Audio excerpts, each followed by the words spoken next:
Hello everybody. So I'm going to be making a set of videos about Quickplay, and what I'm going to be trying to do is I'm trying to tackle arguments against Quickplay and clear up parts that maybe don't really resonate that well with everybody because maybe they just don't understand, they don't know what Quickplay is, or maybe they just don't understand the entire situation as a whole. Maybe they just heard some misinformation and because of that they don't support it. And the reason why is because I want to reach out to get as many people as possible behind Quickplay. And that includes people, behind the other side of the fence. I feel that the current mindset with most Quickplay promoters is with a basic with us or against us mentality. And personally, I don't subscribe to that methodology because I feel like it's a defeatist mentality. Yeah, I get some people are very attached to their laurels, but I think it's worth that in a group of 10 Quickplay haters, if I can get at least one to think about changing their mind, then it's a win. So this is my attempt to be more of an outreaching person, to get as many people behind Quickplay as possible, as I think that it's ultimately the best for the game, and would in turn get more people to play TF2, which is ultimately what we want for a multiplayer game. I'll elaborate more as I make more videos, but as for now, that's the basic gist behind this set of videos. As for the title, let me explain. Quickplay is only really a means to an end, and what do I mean by this? Well, let's say that Valve tonight removes matchmaking and re-implements Quickplay. You get all the bells and whistles that you've heard about time and time again, but with one thing removed, that being the toggle to search for community servers.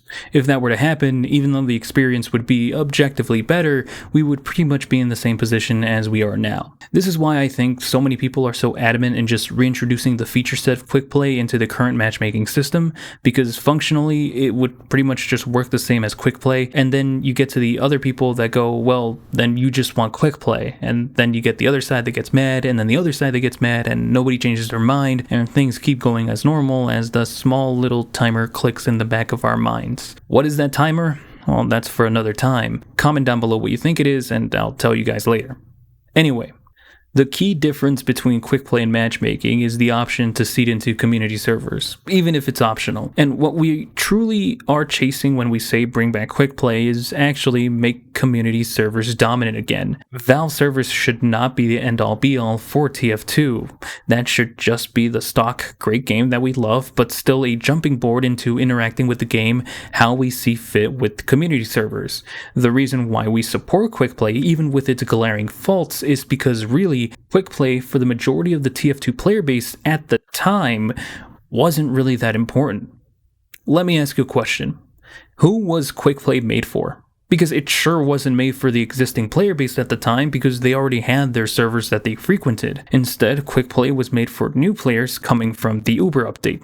I should know, because I started playing January 2013 and I used Quickplay to play TF2 for a while. At least that was true until eventually I found some community servers that I really liked and had players, and then I stopped using Quickplay. This is why many of us who were there at the time gloss over the abuse that the Quickplay system saw by bad actors, and why even without Valve's moderation, that was very much necessary back then, it would still lead into a better experience because the community server ecosystem would very much make up for the admittedly underbaked Quickplay system. TF2 existed almost half a decade without an existing system, and while I think that it's still one that is necessary for a better new player experience and to help kickstart empty servers by seeding them with new players, TF2 isn't defined by Quickplay or casual or anything else. It was defined by the community server ecosystem. That's what it was designed for, and that's what I and many others think is the best for TF2's future.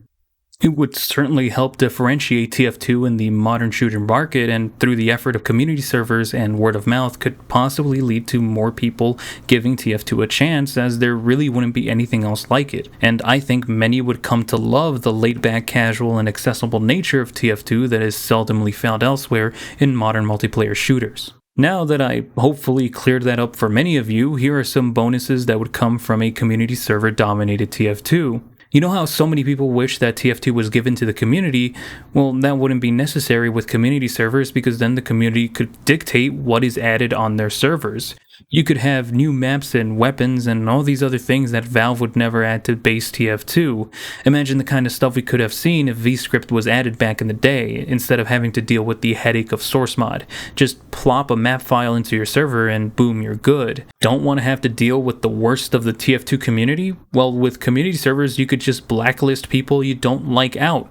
You could have rules, have a banner on the message of the day that says bigots get banned, and then you could just ban them so that you could have a server that best caters to you and your friends. Maybe you just want to ban annoying people. Nobody would care because everyone would find their own community server to reside in. You would very much have your own social space, being surrounded by people you actually want to hang out with rules set and defined by your own community. And if there's people who don't like those rules, well then tough luck. Just go find another community server to play. Well, what if you just want to play vanilla TF2? You could just do that. Even though we advocate for the return of community servers being controlled by community members and having those community servers dominate the TF2 community server ecosystem, Valve servers would still exist, and they did exist, just for the kind of person who doesn't want to deal with anything else and just wants to play vanilla TF2. But that does bring me to one very important topic that I did want to touch on. In a previous video that I made about Quickplay, a couple people in the comment section had very strong and negative opinions about Quickplay. I didn't think that their statements were accurate or true, but I didn't immediately berate them or tell them that they were wrong. For all I knew, they just had a shitty time through sheer luck. So I did the unthinkable. I asked for clarification and suggested that maybe it was just a region issue, and they did something surprising. They relinquished. A smidgen, but they still kind of took back their word and agreed that it could have possibly been a region issue. It's really that simple.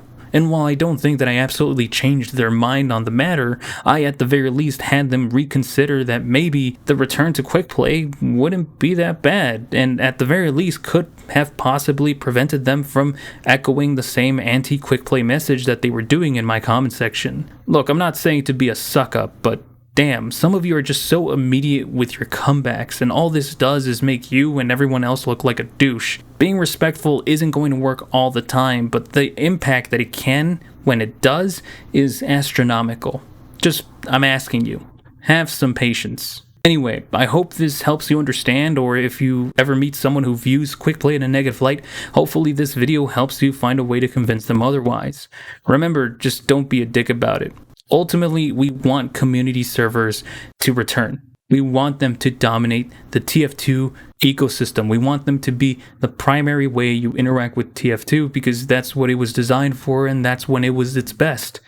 And there's plenty of other reasons that I have not mentioned here, and I would very much like for you who had experienced Quickplay to please tell me all the other reasons that community servers were just the best. And if you're still unsure about Quickplay or the return of community servers, please leave your grievances down below. And of course, I'm going to continue talking about this topic with different other types of avenues, different directions, different grievances that people might have. So if you want to see that, subscribe, stick around, and I'll talk to you guys on the next one. Thank you for watching.